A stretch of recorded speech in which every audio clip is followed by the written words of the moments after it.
Hello, everyone. Welcome back. Today we're going to be talking about NHL. No real surprises. We're going to be then moving on to Bulls, then on to the Premier League, and then today's issue segment will be covering the future of AFC Ajax. So, starting with the NHL, no real surprises yesterday with the Bruins winning the Winter Classic 4-2 over the Blackhawks, the Preds beating the Flyers 4-0, and the Knights beating the Kings 2-0. Later tonight, the Canucks will look to bounce back against the Sens after a not-so-impressive performance against the Devils. Hopefully Markstrom starts today. Moving on to Bulls.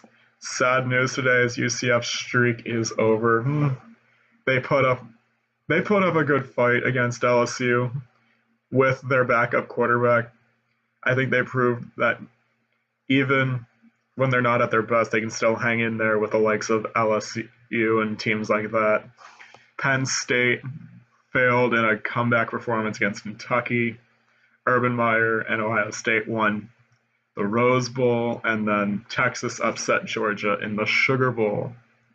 Moving on to the Premier League. No surprises with top teams Arsenal and Spurs winning their games, but with Europa League implications, potentially, Everton lost to Leicester 1-0 at home, which this is now brewing an interesting race for the seventh place position, which has those Europa League implications. I think it's Leicester, Wolves, Watford, Everton, West Ham, Bournemouth, and Brighton, who all look to be in good position to fight for that seventh place spot. So it'll be interesting to watch as the season moves along.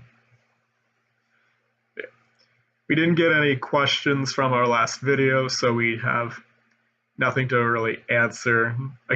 And please leave your questions down below. If you have any, it'll help to pad out these videos and gives me some more stuff to talk about. But anyway, moving on to our issue segment today, which is the future for AFC Ajax. The AFC Ajax has had a very interesting season this year. They bounced back from a pretty disappointing one when they didn't win the Dutch League again and got knocked out of the Europa League in the playoff round. This year, they've made it to the Champions League group stage for the first time in a long time, and they actually moved out of the group stage for the first time since the 2000s and are into the knockout round against Real Madrid. And they have a pretty good chance. It's a very young team going up against a very experienced team.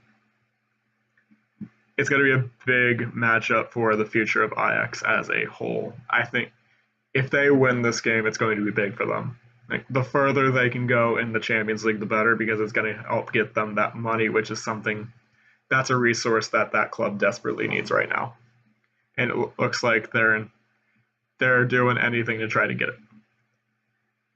But now that it's January, the transfer period is here, which transfers have always been something Ajax is in the news for, mostly with players moving out, with the likes of the club moving the likes of Zlatan, Christian Eriksen, and others through their club onto places like Barca and Spurs and a bunch of other giants. And it looks like the same is going to happen either this winter or this summer with Matthijs de Ligt and Frenkie de Jong.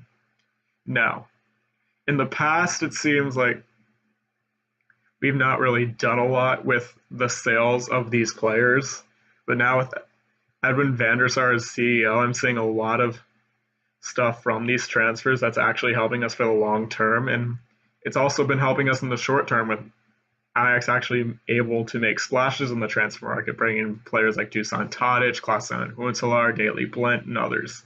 So I think Ajax is in a real transition period in European soccer right now. Their future, they have the potential to have a very bright future and I think they could be the next Leipzig or PSG if they play their cards right. Right now, They have a very young team. They're getting a lot of money right now. They're generating a lot of income. They're growing a fan base internationally, and they're looking to grow that fan base more internationally.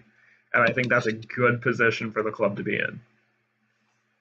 Long term, they just announced that they are making, well, not making, they have they put an office in New York City, which is going to help them a ton with talent development, especially in the United States, because it's something that a lot of clubs have done.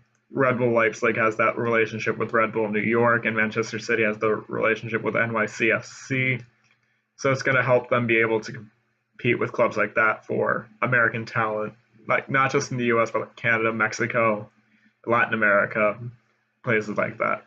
They're also looking to do more stuff internationally, like friendlies, just trying to build the brand more, which I feel like it's a good thing for them to be doing right now.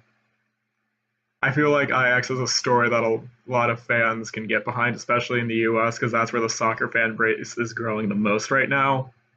Because Ajax is a team that's going to win games. They're not a bad team. They're all they're not Real Madrid, but like they're not going to be one of those teams that's going to lose every game of the Champions League. They're a team that's going to have a decent chance to win games every day, and they kind of got that chippy young underdog story to them. So I feel like that's something that's going to help them a lot in the future. Anyway, I didn't have that much else planned for this video. I'm still working on getting that guest application made so that we can get people on this show to have longer issue segments so we can have more substantive discussion and some worthwhile conversation with some great people. Again, please leave some questions in the comment so we can pad these videos out, get some more discussion into here so we don't talk about the same things over and over again. Also, please feel free to like, comment, subscribe, and let's keep this channel growing. I will see you in the next video. Goodbye.